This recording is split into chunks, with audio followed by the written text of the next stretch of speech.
afternoon. Welcome back to the Suit Up Geek Fix podcast. My name's Lo. He's Dibes. It's Friday. Yet another episode review of The Bad Batch, the Star Wars show on Disney Plus. This was episode 9. It was called Bounty Lost, and for good reason. First initial thoughts, first impressions. Pleasant surprise. By the way, spoilers, spoiler alert. If you haven't watched it, go watch it. Pleasant surprise seeing Fennec come back into the fold, and not only come back into the fold, but subvert my expectations on what she was doing and who she was working for. So that was a pleasant surprise.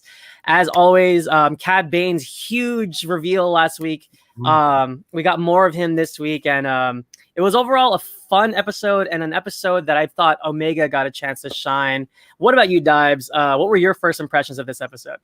Cad versus Fennec was clearly the highlight of this episode 9 here. I thought Todo was hilarious, voiced by the great Seth Green. I don't understand why Cad keeps that thing around. Omega, just so annoying. Omega, being confirmed as this like 100% unaltered Jango clone. That was clearly the biggest reveal here. Omega is the sister of Boba Fett. That was a crazy reveal. I'm kind of loving this series, how dark, these last few episodes have been. Hold on a sec. Continue. I'll be right back. Go ahead. Oh, yeah, sure. All right. So with that being said, guys, when we go dive into some memorable moments here, we got Ming-Na Wen back as Fennec, and the action sequences between her and Cad Bane were excellent. Cad Bane obviously is the baddest bounty hunter in the galaxy, but it shows that Fennec can hold her own. And I think this is where she starts to earn her stripes, because when we get to The Mandalorian, it seems like she has a notoriety of her own. So that was pretty cool to see her like kind of one up Cad Bane a little bit and get the upper hand here and there. I did not know Todo was Seth Green. Are we talking about like Scotty, Seth Green? That's awesome. I haven't seen or heard from Seth Green in a while. All I knew is that he created Robot Chicken like most recently, and I haven't seen him in much since. So that's awesome. Seth Green's great. But yeah, man. What about you? What were some memorable moments for you? Yeah, quick story. My daughter's crying, and there's a lot of commotion. I hope you can't hear that. You're fine. Hey, things happen, man. Yeah, I know, right? But yeah, like I said, I love how dark this series is clearly getting these last few episodes. I love the vibe. I love how the Kaminoans, I'm always going to butcher that, are kind of like sabotaging each other's plans. And it's kind of now a race of who's going to get Omega first. But I thought Omega was the main, got the center stage in this episode. While the Bad Batch were barely involved. The only thing that like the Bad Batch were involved in like was Hunter at the very end saying like, "I promise you will not go back to Kamino." She's going back to Kamino. That's 100% going to happen. Sorry, Hunter, you're going to break your promise there. Yeah, but my favorite part was, we could talk about Cad Bane versus Fennec Shand and what that means moving forward. But for Omega, like that it's revealed that she is Boba's sister. Like it's going to be really fun to see how all of that plays out. I couldn't get the idea out of my head that like when Hunter's like talking, gets down on Omega's level and says, "Omega, you're not going back to Kamino." Like I kept on waiting for like the Always Sunny in Philadelphia, like black screen going, "The gang goes back to Kamino." But anyway, that was my favorite part. We've been doing these shows, and I've been predicting Boba Fett in this reveal coming very, very soon. I think this episode locked that up. That is 100% lock that Boba Fett is going down. I also have some like other kind of interesting theories that this episode presented, which I think is did you get any vibes when Omega was on that ship and she ran into there's a Kaminoan in that like structure. They were clearly experimenting on each other. I think that is like the almost onset of Snoke. I think that's Palpatine, the first vibes of getting that clone ready and things like that. So I wish AJ was here because that's like the perfect tie between the Mandalorian, Snoke, and this series. Because that's the kind of the vibe I got when she went by those experiment tubes. But Dude, really quickly, I also what was that? Think of the quote. Remember Palpatine? The dark side of the Force is a pathway to many abilities, to some abilities that many consider to be unnatural. Unnatural. Isn't that not cloning? Like I just that's all I thought about that entire like sequence. I was like, oh man, we are going full all in clone lore, and that was like another one of my favorite parts of this episode. As great as Bane versus Fennec Shand was, like getting into that clone lore was really fun. Yeah, well, I mean, 100% their battle was the highlight, but I did like that Omega was able to be crafty enough to escape her cell on her own, kind of like playing into Toto's good faith there, like, I can fix your leg. And then like she like totally like just shuts him down. She's like, sorry, I gotta go. So it's kind of funny because her naivety usually would get her in trouble. So she kind of flipped the tables on Toto there. But yeah, overall, this episode, I wouldn't call it filler, but it didn't really move things forward as much. But at least we got to see her escape the clutches of Cad Bane. And now, once again, they're on the run. What I really enjoyed most, though, is I didn't foresee a civil war going on between the Kaminoans themselves. I think Lamusu, wants to experiment on Omega and obviously replicate more clones. Like, that's the pure DNA. But on the other hand, I forgot her name. The other one is protecting her. So I thought that was interesting. I think that switches everything up, especially I think you were thinking Fennec was working for Boba. Here's my question, though, especially as we start to dive into theories and predictions in this moment. How old is Boba here? Because I remember in Attack of the Clones, he was a kid.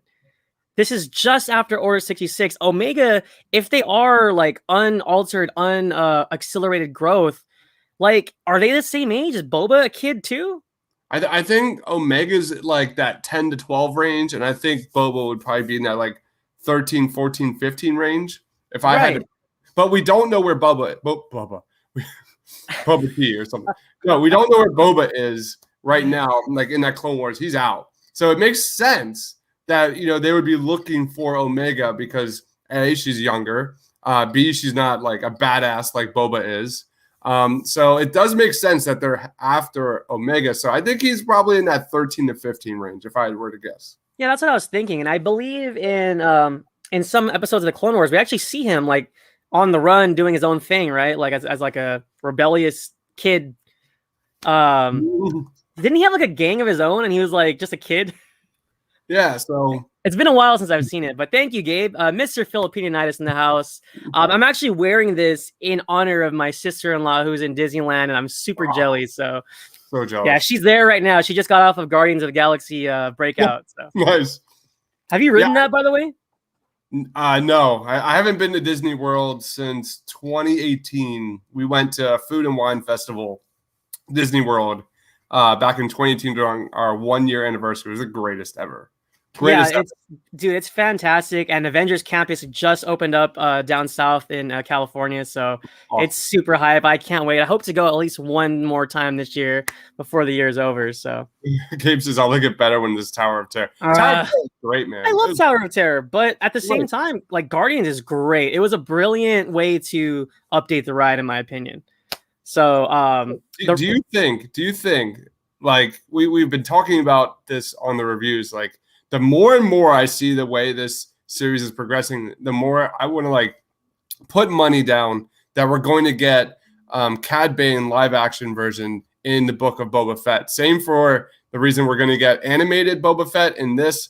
Same for the same reason we're going to get Omega, down the road in a live action. I think this series is truly like planting the seeds of that connective tissue between animated and live action. I truly believe that. I think we're just seeing more and more of that. And I do think we're getting this like build up between Book of Boba Fett. I 100% agree. I think Dave Filoni had a plan. Like he like the second the season 1 episode 1 of Mandalorian started, I think he had like a wide branching plan of like XYZ. And I'm actually curious, do you know who's show running The Acolyte? No, I do Because not. that is also piquing my interest, and I'm not sure if that's going to be live action or animated. We didn't get any clips, any storyboards. We just got the logo, right? So Yeah, I'm kind of curious how that's going to play in. I don't know anything about that. That's another AJ thing. I know that's like AJ's baby. Yeah, I'm pretty sure. I think it's a dark force user, but I don't know if it's a Sith or if it's like a rogue guy that's force sensitive. So, yeah, it's definitely Sith based type of show. I don't know anything about it other than that, but I know AJ's been talking about it nonstop. I wish she was here, but anyways, definitely, I think Cad Bane in Book of Boba Fett is. I wouldn't call it a lock, but I would put my money on it. They're probably like minus 150 right now, minus 200, something like that. There's some good odds in its favor. So any other predictions you got going on? Because like I don't even know how this is gonna end. Now that I know that the Kaminoans are up against each other, I'm not quite sure how the Empire is gonna play into this. But obviously, Hunter is gonna defend Omega till the bitter end, it seems. So. We pretty much touched on all of it. Like, I was kind of surprised that we got Omega back already within one episode. Like, that was a pretty quick developing storyline. Like, usually in these shows, it takes like 3 or 4 episodes, like an entire arc, to finally do this. But I don't know. Like, you think that, they're clearly going to head back to Kamino at some point. That is definitely going to happen. I don't know if they're going to do the whole kidnap Omega storyline again. That would be kind of redundant. Right. So in terms of that, like, predictions, I think is pretty much on point to what we said last week. I do think Boba Fett is coming down the line. I'm praying we get that Cad Bane versus Boba Fett standoff that we didn't get in season 7 of the Clone Wars.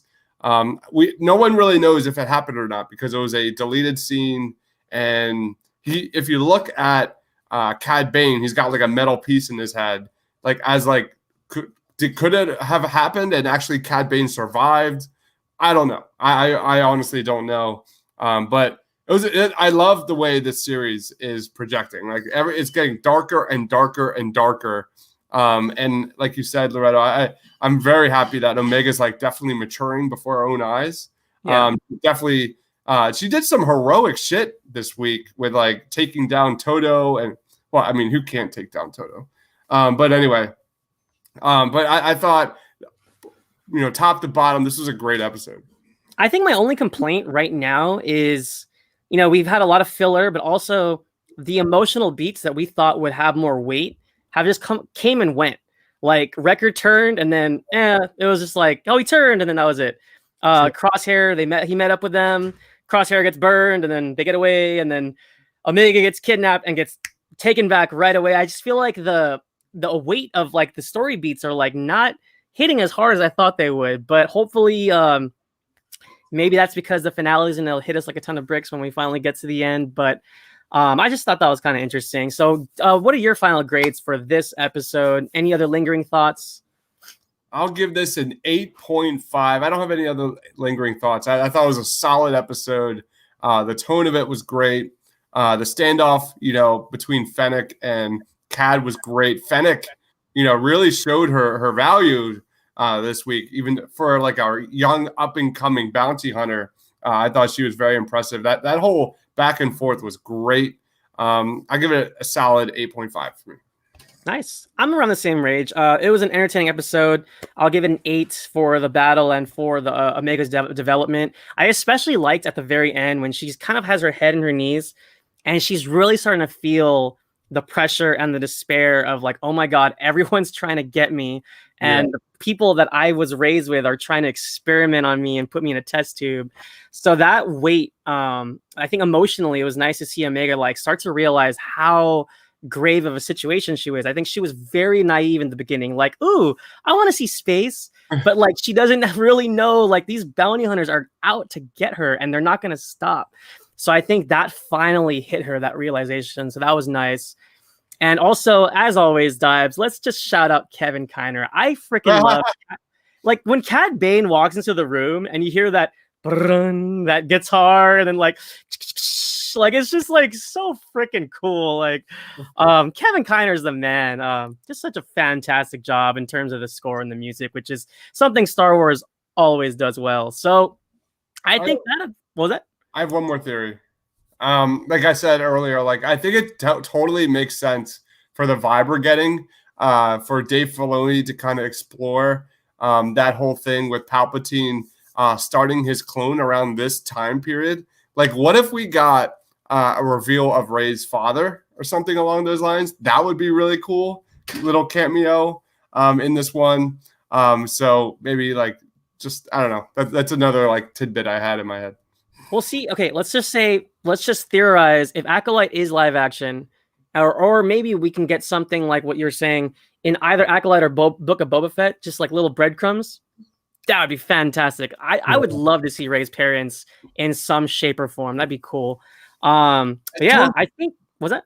I totally see Dave Filoni like doing something along those lines. Like, you know, as divisive as the latest trilogy was, like I could totally see you know, Filoni kind of repairing a little bit, doing some repair work on, you know, some of these things like Rise of the Skywalker at the very end with, you know, Palpatine all of a sudden announcing that, you know, he's back. And, you know, I could see somehow return.